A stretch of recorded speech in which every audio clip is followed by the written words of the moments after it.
بند کمروں میں یہ فیصلہ کیا گیا ہے، پارلیمنٹ میں اس کے اوپر کوئی بات نہیں ہوئی ہے، نہ پارلیمنٹ میں اس کے اوپر کوئی سیشن ہوئی، نہ اس کے اوپر بات ہوئی، اور ایسے ہی گئے وہاں پر حمایت کی اعلان کی ہے۔ اب اس میں انٹرسٹنگ پوائنٹ کیا ہے؟ انٹرسٹنگ پوائنٹ اس میں یہ ہے کہ سینیٹر مشتاق احمد خان نے بھی اس فیصلے کے خلاف کی ہے، وہ بھی اس کی مخالفت کرتے ہیں، وہ بھی یہ کہتے ہیں کہ پاکستان کی طرف سے یہ حمایت غزہ کے خود مختاری پر حملہ ہے۔ ایک ایسے صدر کے سربراہی میں بورڈ بنائی جا رہی ہے جس نے اسرائیل کو 4 بلین کی مدد بھی فراہم کی، اور دوسری بات یہ ہے کہ جو فوج ادھر بھیجی جا رہی ہے اب وہ کسی بھی بین الاقوامی جنگ کی فوج نہیں ہے، کسی بھی کنٹری سے اس کا تعلق نہیں ہے، یہ کرائے کی فوج ادھر بھیجی جا رہی ہے غزہ کو قبضہ کرنے کے لیے، غزہ کے اختیارات لینے کے لیے یہ فیصلہ کیا گیا ہے۔ تو مشتاق احمد خان کی یہ مخالفت اہمیت کے حامل اس لیے ہے کہ وہ تو آپ کو پتہ ہے کہ کب سے پاکستان میں غزہ کے لیے فنڈ ریزنگ کر رہے ہیں، اور وہاں پر جو گلوبل سمٹ پروٹھیلا تھا اس میں بھی گئے تھے امدادی کارروائی کے لیے، وہاں پر فلسطین میں ادھر بھی گئے تھے، گرفتار بھی ہوئے تھے، وہ بھی آپ لوگوں کو پتہ ہے، لیکن وہ بھی اس کی مخالف ہے کہ پاکستان نے غلط کیا۔ اب آپ کو بتاتا چلوں کہ یہ جو نتنیاہو ہے وہ انٹرنیشنل کورٹ سے وہ ٹیررسٹ بھی ڈکلیئر ہے،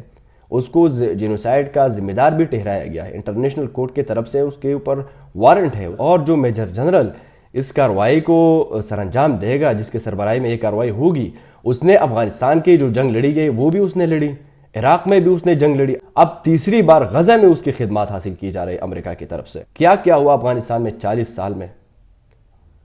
پھر عراق میں کیا ہوا، کتنے بے گناہ لوگ وہاں پر مرے گئے، اور ابھی غزہ میں جو ہوگا، جو مستقبل میں ہوگا،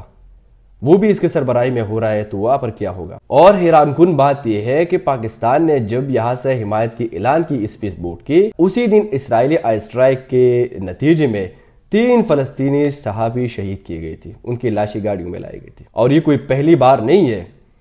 بلکہ آپ کو یاد دلاتا چلوں کہ پاکستان نے ٹرمپ کو نوبل پرائز کے لیے بھی نامزد کیا تھا، ایک ایسے شخص کو جس نے راتوں رات حملہ کیا ونیزویلا پر بھی، ایران پر حملے کی باتیں کر رہے ہیں، اور جو انٹرنیشنل جو جنگ لڑے گی اس کے حوالے سے بھی اس کی پرفارمنس کو آپ کو پتہ ہے کہ اس کی کیا پرفارمنس رہے،